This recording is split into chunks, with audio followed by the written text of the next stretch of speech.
Meus queridos amigos, minhas queridas amigas, gostaria de cumprimentar os nossos queridos amigos que compõem a organização desse evento, porque para mim é uma grata satisfação estar aqui nesse labor voltado especialmente para reflexões acerca das palavras de vida eterna do Evangelho. A temática do Evangelho é aquela diante da qual eu me sinto mais atraído. E ao longo dos anos, militando algum tempo na doutrina espírita, nós percebemos que cada vez que o tempo passa, mais identificado, emocional, psiquicamente, eu me encontro. E como costumo conversar com alguns confrades nossos, para mim é um desafio muito maior falar de uma temática de natureza evangélica do que inclusive outras temáticas que aparentemente podem parecer mais difíceis, mas não são. E vou explicar por quê. Gostaria de cumprimentar o meu amigo e irmão Fábio Roque Araújo, doutor Fábio Roque Araújo. Para mim uma grata satisfação estar dividindo esse trabalho aqui com ele. Vocês já perceberam que Roque tem essa delicadeza, essa sutileza, essa humildade de colocar as coisas. Mas, em verdade, eu costumo dizer que, como nós dividimos e em alguns momentos compartilhamos grupos de estudos, os mesmos grupos de estudo, eu tenho sido beneficiado muito com as reflexões dele, com as lições que ele socializa, que ele compartilha. Gostaria de cumprimentar os nossos amigos em geral, os nossos confrades do movimento espírita, nossos companheiros de atividade de outras casas, e dizer que iremos tentar fazer dessa reflexão de uma maneira muito objetiva, muito sucinta, tentando seguir, talvez não na mesma altura, na linha do raciocínio alinhavado que Roque aqui apresentou. E, ao máximo, tornando o nosso trabalho algo de natureza homogênea, a fim de possibilitar mais tarde, nas perguntas, nos questionamentos, a otimização desse assunto. Falar da temática dos apóstolos, e por isso nós tentamos elaborar esse tema, albores, alvorecer, da ideia de um amanhecer, como diz Filomeno de Miranda, amanhecer de uma nova era. Os albores da renovação humana começaram com os discípulos de Jesus.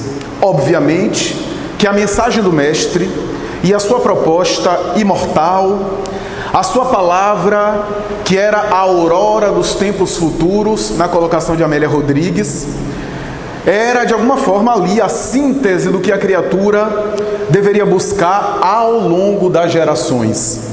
Porque a proposta e o discurso de Jesus não era para o momento em que ele estava na terra, mas ele bem era, conforme os melhores estudiosos assim defendem, ele era o próprio semeador que saiu a semear da sua parábola. Possivelmente ele estava se referindo a ele mesmo, o semeador cujo terreno é o próprio planeta terrestre, conforme nós sabemos, graças às informações gloriosas da doutrina espírita, que estabelecem Jesus não apenas como guia modelo da humanidade, ou talvez por causa disso, é também o governador espiritual do planeta, portanto é a pessoa, o ser, por meio de quem os processos espirituais da Terra devem passar. Ele é a autoridade máxima. É, no entanto, também o construtor, conforme Emmanuel, o construtor do planeta, co-criador, portanto, com Deus. Quem leu A Caminho da Luz sabe essa saga. Mas, como diz Joana de Ângeles, não é apenas o construtor do planeta, mas é também, possivelmente, um dos arquitetos do nosso sistema solar. O espírito, portanto, daquele que foi conhecido na terra como Jesus, que, aliás, era um nome conhecido na cultura hebraica, apresentou uma mensagem extraordinária, que que serviria de base, de germe para a renovação da humanidade. Mas essa renovação, conforme o nosso Fábio aqui colocou, começaria nos labores e nas atividades dos seus discípulos diretos. A verdade é que a proposta de Jesus, e só com o tempo que a gente conseguiu compreender isso, só ao longo das gerações é que nós conseguimos assimilar e internalizar em totum essa colocação. A proposta de Jesus não era uma revolução social, não era uma mudança paradigmática de natureza exterior. A humanidade sempre tentou revoluções. E as revoluções, algumas admiráveis, reconheçamos, algumas delas que deixaram páginas luminosas na humanidade, no entanto, sempre tiveram defeitos, fraquezas e até fracassos. Se a gente pensar na Revolução Francesa, que é a revolução das revoluções por excelência, porque tem a ver com os direitos humanos, com o famoso liberté, égalité, fraternité, ainda assim nós vemos excessos, nós vemos deturpações, distorções, nós vemos desvarios em nome da liberdade, igualdade e fraternidade, as aberrações, especialmente quando Robespierre assume a condução do chamado período do terror, que ficou conhecido como aquele que vai, de alguma forma, disseminar a guilhotina como arma de destruição de vidas, e que os próprios revolucionários de França, mais tarde, seriam vítimas da própria guilhotina, alguns deles. Então nós percebemos que em nome da paz, em nome da justiça social, em nome da renovação humana, em nome de um mundo melhor, a guerra, a violência, a imposição. Nós vemos isso no século XX. O nazismo e as ditaduras chamadas ditaduras de direita, eu não vou falar de política, até porque Fábio sabe melhor do que eu, política. Domina muito mais, porque a área dele tem um diálogo, uma interlocução muito maior do que a minha, a respeito das ideologias de natureza política. Nós tivemos as ditaduras e o nazismo e uma série de colocações da chamada direita, os regimes totalitários, e tivemos também o comunismo de esquerda totalitário, o comunismo soviético, os regimes totalitários. Então a humanidade já tentou vários esquemas de mudança, às vezes mudanças bem intencionadas, mas sempre eram de fora para dentro. Só que a criatura que muitas vezes engendrava essa mudança não se modificava com a mudança. E ao assumir o poder, o status quo, naturalmente, que levando consigo as suas paixões, é natural, que acabava por contaminar a própria sociedade que tentava organizar com os mesmos equívocos do passado. Até na religião. Quando nós vimos a Inquisição e mais tarde a Reforma, vemos que o próprio movimento, segundo os historiadores, o movimento da Reforma caiu nos mesmos erros da fé cega ancestral, da fé dogmática romana do passado. Então nós vemos, e há até uma colocação muito interessante de alguns estudiosos da história e da filosofia, de que quase sempre o oprimido que luta com armas violentas diante da opressão, no fundo é alguém que queria oprimir e que acabou sendo oprimido, mas que se estivesse em outro lugar, oprimiria também. Razão pela qual muitos movimentos históricos hoje são examinados numa ótica muito mais abrangente, dizendo que aqueles que em alguns momentos foram torturados também queriam torturar. Não estou aqui especificando nenhum tipo de segmento sociopolítico e social específico. Estou falando de maneira geral. É claro que houve movimentos humanitários e pessoas idealistas, mas nós vemos isso, especialmente quando há as alternâncias de poder ao longo da história. Nós vemos que aqueles que foram oprimidos se tornam opressores. Com o próprio cristianismo, não o cristianismo de Jesus, mas o cristianismo deformado historicamente, que acabou se transformando na Idade Média, naquele cristianismo que deixou de ser o cristianismo perseguido para ser perseguidor, o cristianismo que se aliou à política romana, aos poderes de César, aos poderes totalitários, e de cristianismo de mártir, agora se transformou no chamado cristianismo institucional, voltado para a perseguição daqueles que não pensavam como ele. Então nós vemos que essa tentativa de mudança do mundo, às vezes, repitamos, bem intencionada, quase sempre redunda em fracasso. Porque nós queremos sempre modificar as aparências. No mundo material, nós confundimos muito aparência com essência. Então a gente pode mudar de presidencialismo para parlamentarismo, para isso, para aquilo, fazer plebiscito, mas a criatura vai ser ela mesma. Não nego que pode haver organizações sociais melhores de se administrar e talvez evitando os abusos de poder, as corrupções de maneira geral, mas não é isso que vai resolver. A gente vê isso no problema da segurança pública. Não é colocar um policial a cada esquina, ainda que talvez inibisse alguma coisa, colocar um policial a cada esquina que vai resolver o problema da segurança pública. Não é legalizar determinado tipo de prática hedionda que vai necessariamente eliminar um mercado negro clandestino que sempre houve. E não vou citar muitos exemplos, porque senão a gente vai desviar do tema. Mas a proposta de Jesus é uma proposta que, aos olhos de alguém material, que busca resultado, que é acostumado à lógica empreendedorista, à lógica do resultado mais imediato, da gestão de empresas, a proposta de Jesus parece ingênua, parece uma coisa que não vai dar resultado nenhum, parece aos nossos olhos materiais e ignorantes que aquilo não vai gerar efeito nenhum, porque a proposta de Jesus é trabalhar a criatura individual, é trabalhar a pessoa. O que parece aos olhos de alguém que olha só a vida material, que aquilo não vai ter resultado nenhum. E de fato, se a gente olhar em uma encarnação, aquilo não vai ter nenhum resultado, porque às vezes aquilo que se planta agora não vai se colher imediatamente. Trabalhar o indivíduo interiormente é muito difícil, porque tem a ver com hábitos ancestrais, com compromissos muito arraigados da nossa estrutura psicológica.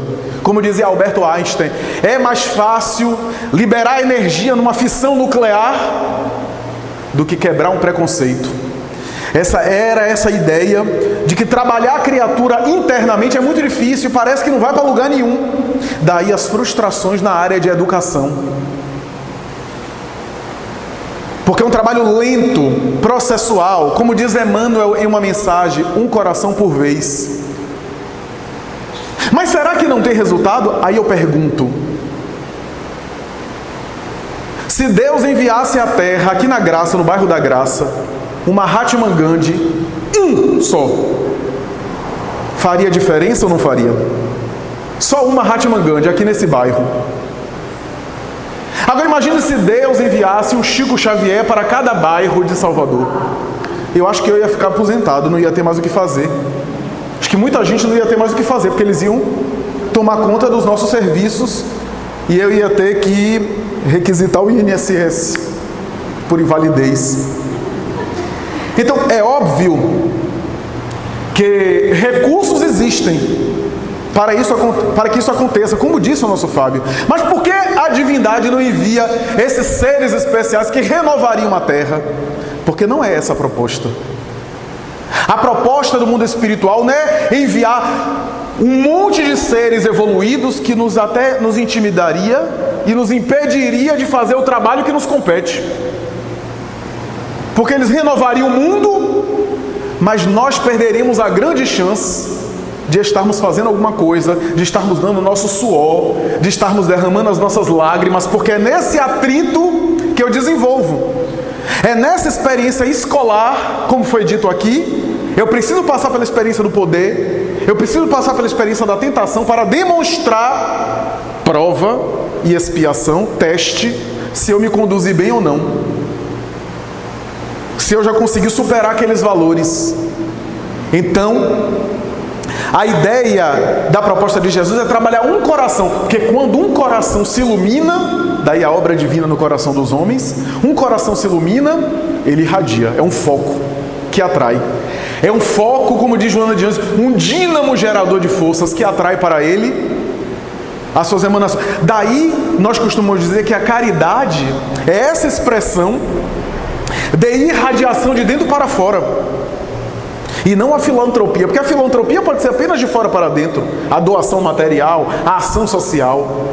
Mas quando eu faço isso, evangelizado por dentro, tem um outro sabor.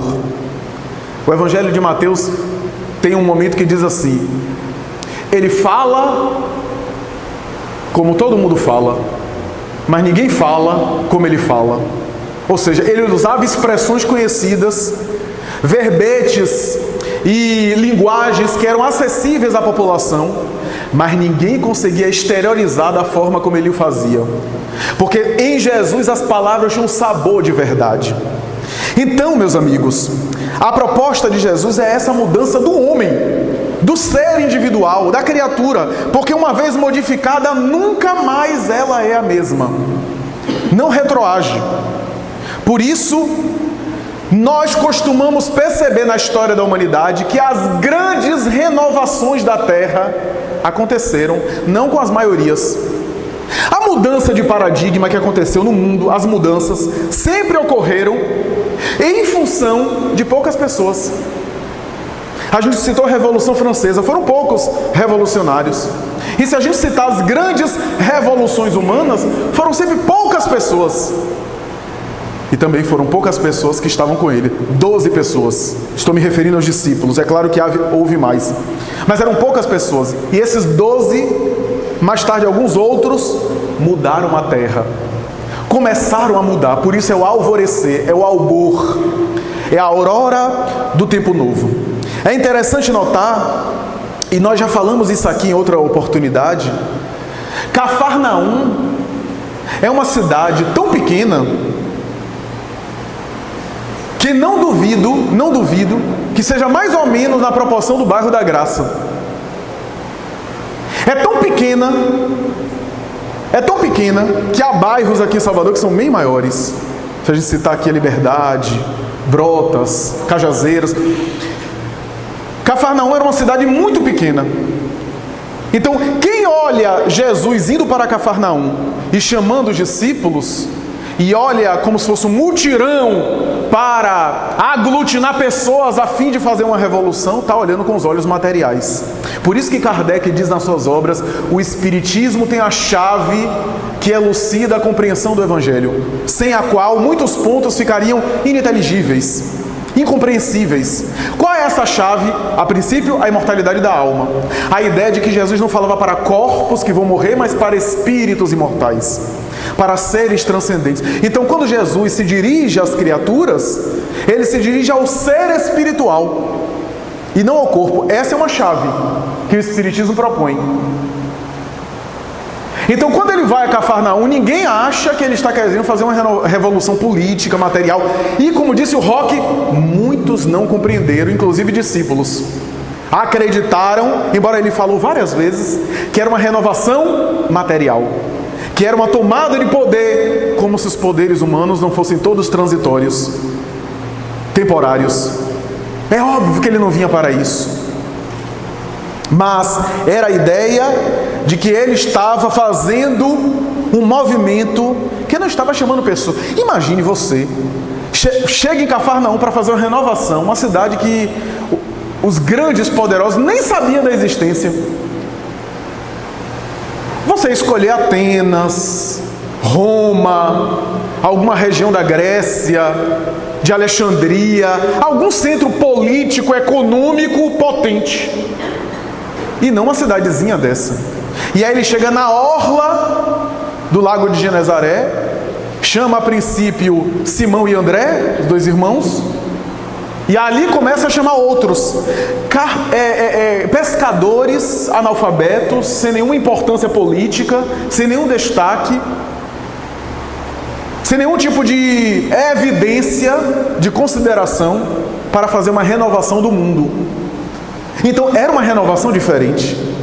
Ele tentava deixar isso claro, embora cada um de nós desperte no seu tempo, como os discípulos despertaram cada um no seu tempo.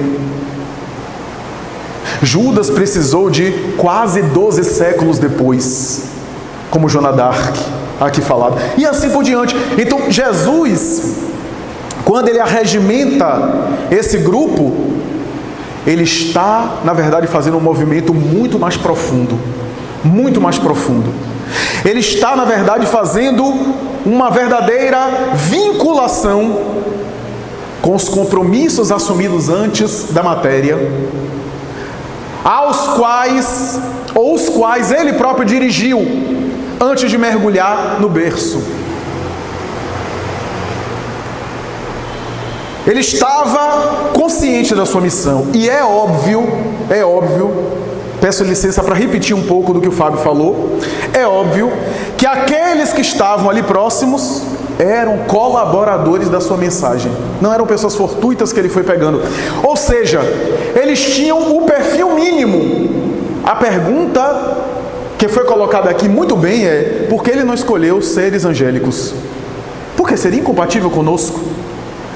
Numa viabilidade muito mais fácil, o empreendimento dele seria muito mais exitoso se ele escolhesse os cristos com os quais ele convivia.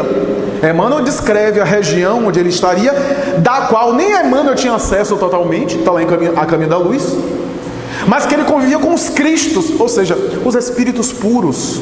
Kardec vai dizer: os espíritos puros são os únicos espíritos que já estão na condição de infalibilidade. Mesmo no corpo, não erram mais, não falham. Tirando isso, qualquer um de nós está correndo perigo. Como diz Chico Xavier, se a gente está encarnado é porque alguma coisa está errada. Se está encarnado é porque tem alguma pendência, algum problema. E a gente vê espíritos até evoluídos, hesitantes em escolher reencarnar, porque sabe que o mergulho na terra, na carne, envolve a mente em sombras, em dúvidas. O contato com a matéria faz o espírito oscilar. Os vapores tóxicos do corpo geram uma espécie de neblina, Emmanuel vai chamar neblina carnal, que pode gerar uma ilusão do espírito e a dificuldade que a gente tem de acessar as verdades espirituais das nossas origens. Então, Jesus não escolheu eles, porque eles seriam infalíveis nesse mundo. Mas é claro que ele escolheu espíritos que eram colaboradores. Só que na hierarquia, eram discípulos mais ligados ainda à experiência humana, porque Jesus tem uma série de colaboradores, desde aqueles que estão mais diretamente relacionados com ele, até outros, até chegar na gente, os coitadinhos.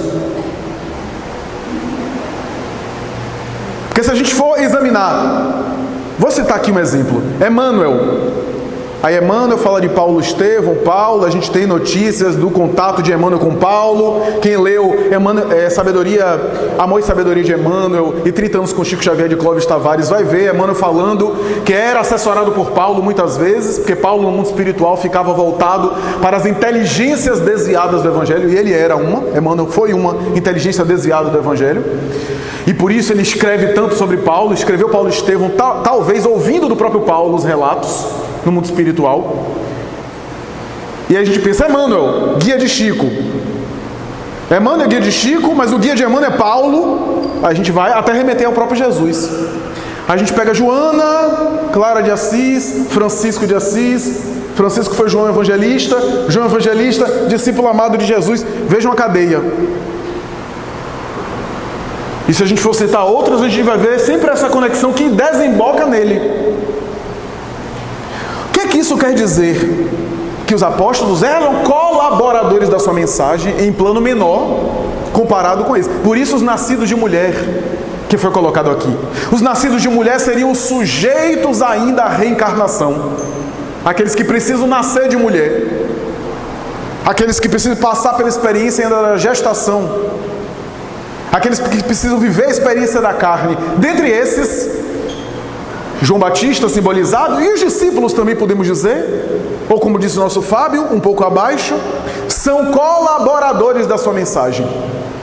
Só que em plano menor. Por quê? Jesus queria escolher pessoas, escolher aqui o que eu estou dizendo, do mundo espiritual para a terra, que tinham também características humanas. para que nós nos identificássemos com eles. Por quê? Porque a proposta dos 12 apóstolos, aliás, a proposta do Evangelho é de redenção. Redenção da humanidade. Como diz Haroldo Dutra Dias, se fosse tudo anjo, você ficaria um pouco humilhado. Já pensou você participar de uma reunião de condomínio com tudo Cristo? Você é 603, o do 703, o do 604 que é vizinho, Cristo. O do 703 em cima de você, Cristo. E aí você vai na reunião de condomínio, só você fica nervoso, só você tem assim oscilações, né? Se você se casar com uma criatura dessa, possivelmente você vai para a terapia de casal. Porque você não vai conseguir, vai haver uma dissonância. Então, o que é que isso quer dizer? Que a proposta do Evangelho é da redenção humana, e os apóstolos são uma espécie de arquétipo de toda a humanidade. Os apóstolos ali é uma maquete, é uma miniatura de tudo que pode acontecer. A gente vai encontrar nos apóstolos tudo que pode acontecer na humanidade, de defeitos e de virtudes, de vícios e de valores morais. Ali está presente tudo. Então era a proposta de Jesus, a tarefa da redenção humana. Mas quando ele chama os discípulos, ele não está chamando colaboradores da sua proposta do Evangelho para aquele momento na Palestina. Não era a preocupação dele chamar aqueles que iriam ajudá-lo apenas para aquele momento, porque ali era o de menos. Ele sabia que mais cedo ou mais tarde iria morrer, que ele teria que oferecer a vida em sacrifício, em holocausto, que ele precisaria dar o exemplo, era a entrega total, e o seu exemplo deveria sensibilizar: quando eu for erguido, atrairei muitos. Possivelmente Judas e outros pensou que ele ia ser erguido no trono e não na cruz. Quem é que imaginaria que ele estava falando da crucificação, a pior pena de morte que era colocada na época? Herança dos fenícios. Era a pior coisa. Era para as criaturas mais execrandas, consideradas mais hediondas do ponto de vista penal, os criminosos mais perigosos e assim por diante. Quem imaginaria que ele transformou aquele símbolo que era vergonhoso para aquela cultura num símbolo que futuramente seria um símbolo de redenção, de vitória, de transcendência com relação ao mundo material? Então, os discípulos incorporam muitos dos nossos desafios. Se a gente quiser examinar nesse conjunto de 12 colaboradores, estou falando dos 12 discípulos diretos, mas tem mais, a gente vai ver de tudo. A gente vai ver medo, a gente vai ver ceticismo, a gente vai ver agressividade, irritabilidade, a gente vai ver problemas sexuais da sexualidade, a gente vai ver vício, compulsões. Se a gente for examinar, a gente encontra de tudo. A gente vai ver depressão, humor deprimido. Se a gente for examinar, a gente encontra de tudo. Era essa a intenção do Mestre, oferecer o Evangelho com uma proposta de iluminação, de redenção, de transformação, para que nós nos identificassemos. Infelizmente, mais tarde, na cultura, principalmente medieval, a gente ergueu esses indivíduos a santos, não que eles não sejam santificados, mas nós nos afastamos tanto deles, que eles são São Pedro, São Marcos, São João, idolatramos como ícones. E aí eles são tão grandiosos que quem sou eu perto dele, porque eu sou coitadinho? Que não era essa a colocação. Por isso que Emmanuel tem uma mensagem Pão Nosso que ele vai dizer: o perigo da idolatria é esse. Você pode admirar as pessoas, reconhecer. Quem é que não admira um Chico Xavier, um Divaldo Franco, pelo valor do trabalho deles, por aquilo que eles ofereceram, admirar para servir de exemplo para nós. Mas idolatrar é, no fundo, emocionalmente se afastar deles, colocá-los como pessoas perfeitas, como indivíduos inacessíveis, e não é essa a proposta. Eles são exemplos para que a gente consiga chegar lá. Olha o perigo da idolatria. O perigo da idolatria é esse. Nós erguemos ícones, mas a gente não faz nada para chegar lá, porque eles são demais e eu sou de menos. Foi isso que gerou também a ideia de que Jesus seria Deus. Porque se Jesus é Deus, para que eu vou ter a presunção de imitar Deus? Seria até um pecado capital, imitar Deus. Ninguém teria coragem de imitar o próprio Deus. Então, vejamos como nós tentamos... Isso é mecanismo de fuga do ego, é psicológico. A tendência que a gente tem, ao invés de encarar os nossos problemas, de enfrentar as nossas questões, a gente faz de conta e desvia. Então a gente pega, por exemplo, Jesus escolhe o líder dos discípulos, uma pessoa bastante temperamental. Temperamental mesmo. Simão Pedro encarnava essa criatura que oscilava, que era a flor da pele, que tinha um pavio curto, como se disse. Eu nem sei se tinha pavio, porque era aquela pessoa que era emocional. Era uma pessoa dinâmica, prática. Simão não era muito de ficar raciocinando, pensando. Era do dinamismo. É para fazer alguma coisa? Vamos fazer. Mas era uma pessoa bastante temperamental, nervosa. Eu tenho certeza que se Simão, antes de conhecer Jesus, estivesse encarnado aqui, seria um problema no trânsito. Porque na primeira fechada, ele ia querer fechar também. E aquela coisa que a gente faz, né? Como se a gente estivesse disputando a rua, porque a gente agora é o proprietário da rua. Nessa imbecilidade de não deixar o outro passar, e aí correr para passar o outro, e aí o semáforo lá na frente fechado, todo mundo fica no mesmo lugar.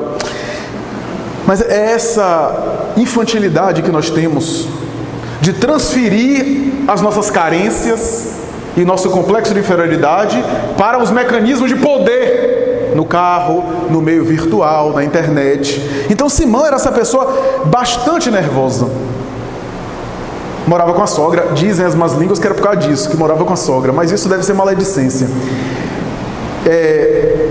O Evangelho fala, cita a sogra dele, não cita a esposa, né? Isso foi motivo de muito debate. Alguns teólogos do catolicismo acreditou que ele era viúvo, mas há uma nota muito rápida em Paulo Estevão, que eu próprio não havia me dado conta, e um amigo nosso que faz parte do grupo do Evangelho, de uma outra casa irmã, comentou conosco, dizendo, olha aqui, onde realmente a esposa dele aparecia, não sei a razão pela qual a esposa dele não é citada no Evangelho, mas a sogra é citada. Você veja como é a provação no mundo cristão. Então, esse temperamento e essas oscilações de Simão fizeram com que ele tivesse essa conduta de reagir meio que irracional. Porque a pessoa que é muito agressiva ou muito reativa, no fundo é a pessoa que tem medo.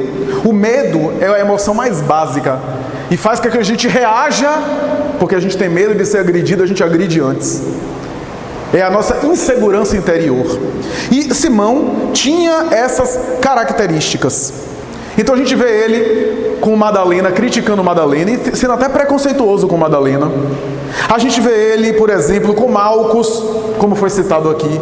A gente vê ele com os gadarenos, quando Jesus conversa com o gadareno, Legião. E aí ao dialogar, Legião vai, etc. Os gadarenos se voltam com Jesus. E Pedro olha para Jesus e diz, Senhor, manda o fogo celestial para descer sobre essa raça e acabar com tudo. Quer dizer, era esse indivíduo meio que temperamental. E em alguns momentos, por causa dessa emoção um pouco mal controlada, Simão Pedro se igualava demais com Jesus. A princípio ele não tinha ideia da grandeza do Cristo. Estava na matéria, estava no corpo. Fora do corpo, é claro que ele compreendia. Mas na matéria, como nós falamos, às vezes nos confundimos. Então ele não tinha ideia. Alguns momentos ele tentava chamar a atenção de Jesus, puxar as orelhas de Jesus, criticá-lo, na presunção de que ele estava em igualdade de condições com o Mestre. Como nós fazemos isso periodicamente? Porque o mundo material é feito de aparências. Então, às vezes, a gente tem e atribui um valor a nós que a gente não tem. Eu leio e li muito sobre isso, de depoimento de pessoas que conviveram com Chico Xavier. E que Chico olhava, sorria. A pessoa viajava quilômetros para chegar lá e falar, e não deixava o Chico falar. Exibia a mediunidade, dizia que a mediunidade era um negócio fantástico. E no final dizia, não é, Chico? É, minha filha. O que ele quer dizer? Que a pessoa estava mentindo? Quer dizer, não parava para ouvir aquele homem com tanta sabedoria. Então a gente perde a noção da medida. E Simão teve isso, criticava Jesus, se achava igual, igualdade. Lentamente ele começa a compreender que não era bem assim, né? Que haviam outros mecanismos, né, ali. Porque é isso. Por outro lado, Simão Pedro tinha virtudes que Jesus percebeu. Primeiro, era leal, era super confiável, era uma pessoa confiável. É para fazer? É. E curiosamente, apesar de ser isso, ele vai fraquejar justamente na lealdade, naquele momento da negação. Mas Jesus sabia que ele era leal. Porque nós temos deslizes ao longo do caminho, e isso não necessariamente desfaz. Pelo contrário, incorporou para sempre o espírito de lealdade nele. Era aquela lição última que faltava. Mas ele era, né? Ele tinha essa questão. E por outro lado, não era uma pessoa fria, indiferente. Era uma pessoa que se sensibilizava. Não foi à toa que mais tarde, na Igreja do Caminho, ele ficaria na assistência aos necessitados. As multidões que tomavam conta da Igreja do Caminho, ele atendia a todas. Durante 38 anos, ele ficou na Igreja do Caminho, dedicadíssimo, e se tornou um pilar, a princípio em Jerusalém e mais tarde em outros lugares, né?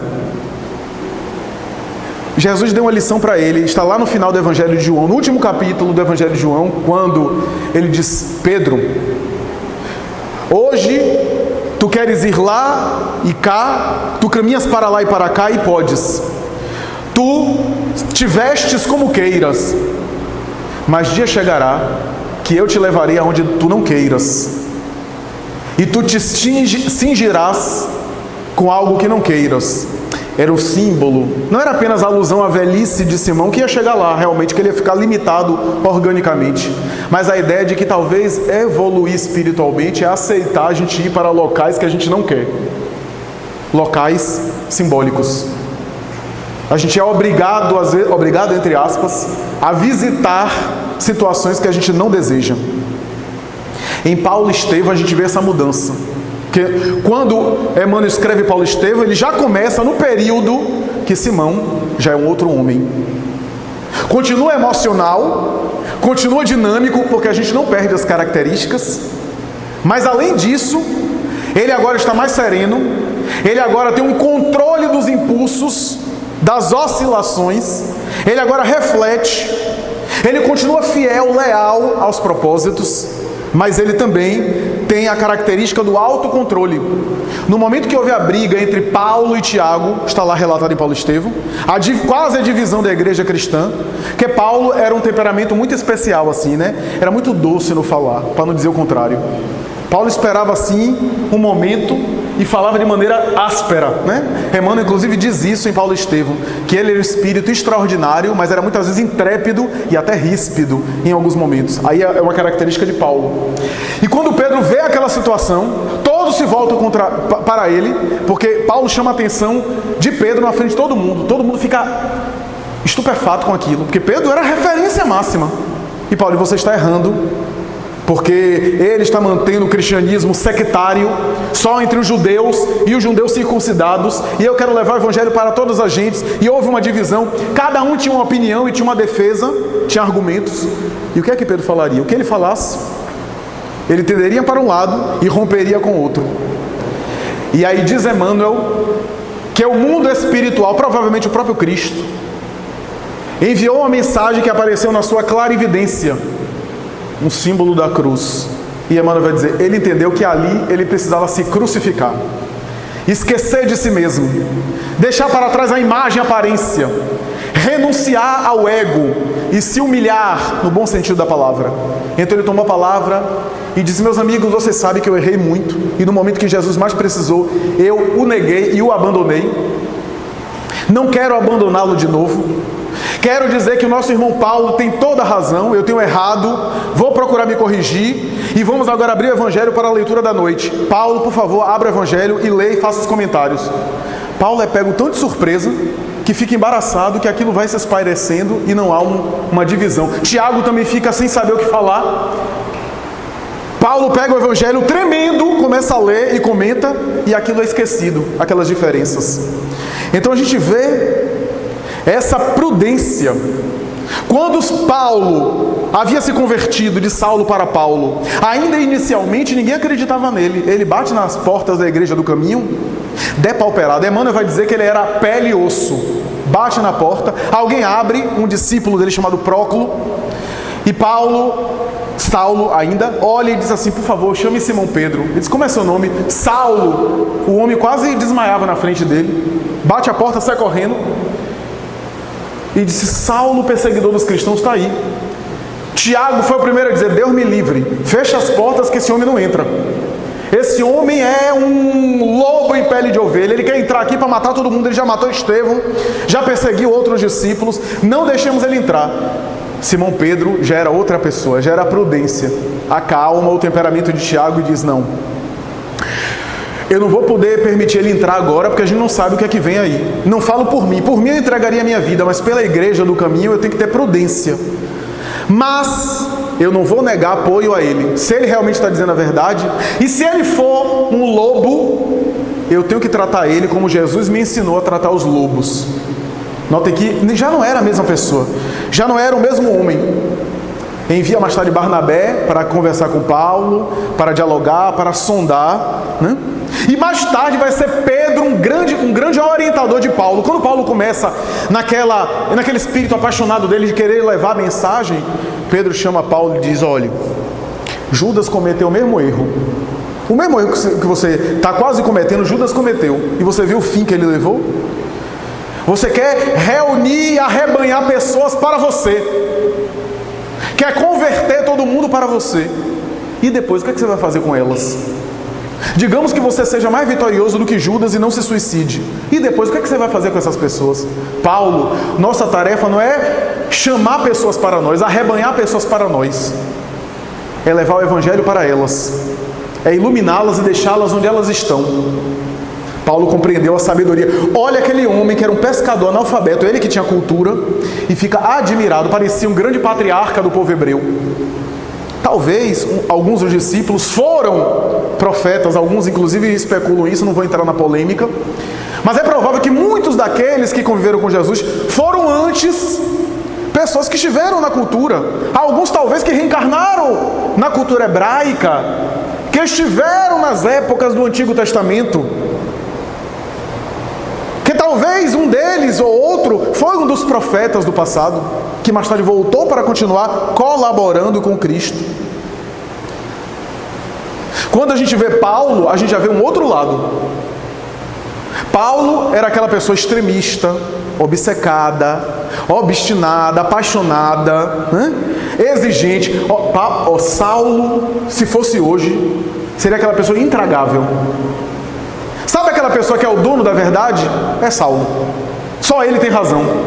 E tem razão com argumentos, porque era um grande intelectual. Se Pedro era na prática, Paulo era do discernimento, do intelecto. Então vocês vejam que situação. Era o temperamento de Saulo. No entanto, tinha um lado bom. Qual era a virtude de Saulo? Era muito coerente, era perseverante naquilo que ele acreditava. Quando ele acreditava em uma coisa, ele levava adiante. Eu me sensibilizo muito com a vida de Paulo, me identifico muito, não com as virtudes dele, talvez com os defeitos. Eu me lembro que minha mãe costumava dizer para mim, me permitam um breve parênteses, eles: meu filho, você quando coloca uma coisa e acredita em uma coisa, você vai adiante, você não fica no raso, você vai adiante, você é obstinado. Eu vou lhe dizer uma coisa: se você desse para beber bebida alcoólica, você ia entrar na fila do transplante de fígado, porque você ia até o fim. Então o problema da pessoa que é muito obstinada é esse, são os extremismos, é o fanatismo, mas em tudo há um lado bom, que é a determinação, a perseverança, a coerência, né? Mas Saulo não era apenas isso. Saulo era aquilo que a gente chama de burocrata. Se a gente for ver Saulo, ele tinha um respeito absoluto pelas instituições, se submetia. É claro que ele sabia que Roma massacrava o seu povo. Ele não sabia que Roma deixava Israel infeliz com a dominação? Mas ele era um cidadão que estava num cargo autorizado por Roma. Ele era fiel às instituições, era apegado à letra, à lei, e se submetia a ela de maneira apaixonada. A gente vê Saulo mudando ao longo da sua trajetória. Essas características não vão se perder, mas vão se transformar e vão se direcionar dentro da personalidade que ele tinha. Uma das coisas mais difíceis era ele ser doce, ele ser amoroso. Era muito sincero, era leal para consigo mesmo, era um espírito extraordinário, mas pecava na rispidez, na forma de tratar o outro. Por outro lado, ele tinha uma virtude, ele não colocava caprichos pessoais e nem amizade acima das verdades do Evangelho. Ele colocava sempre acima o seu compromisso para com o Evangelho. Mesmo que isso fosse ferir a sensibilidade. Quem não se recorda de Marcos, o futuro evangelista Marcos, 16 anos, que foi encaminhado por sua mãe, que foi uma grande cristã, para Pedro, para que Pedro guiasse. Pedro pede a Barnabé que numa das primeiras viagens leve Marcos com ele junto com Paulo. Só que viajar com Paulo era um negócio meio agreste. Porque a viagem com Paulo não era brincadeira.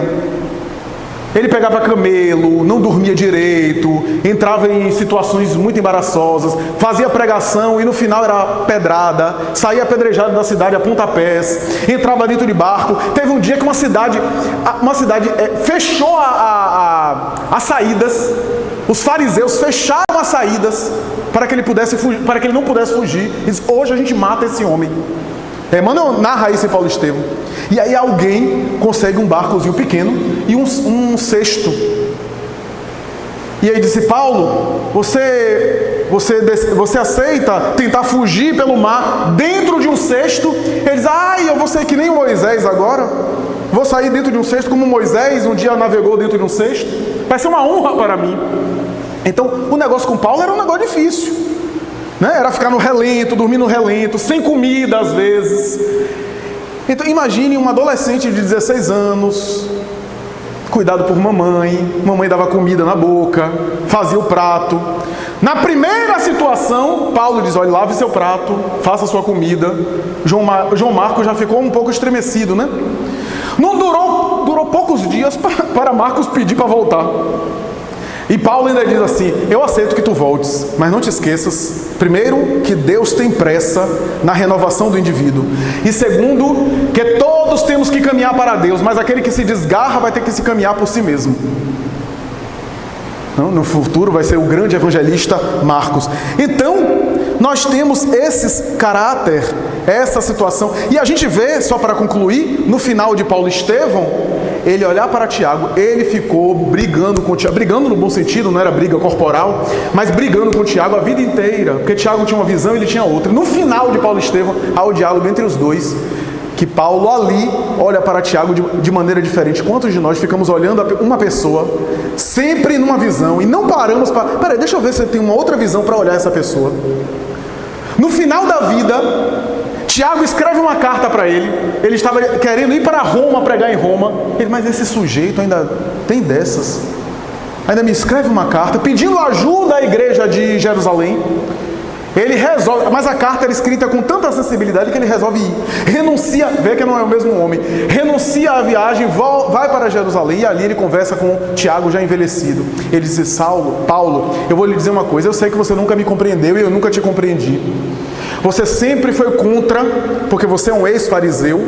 Eu tenho uma rede de relações em Jerusalém e cultuar alguns hábitos do judaísmo. Você sempre achou que isso era uma infidelidade a Jesus.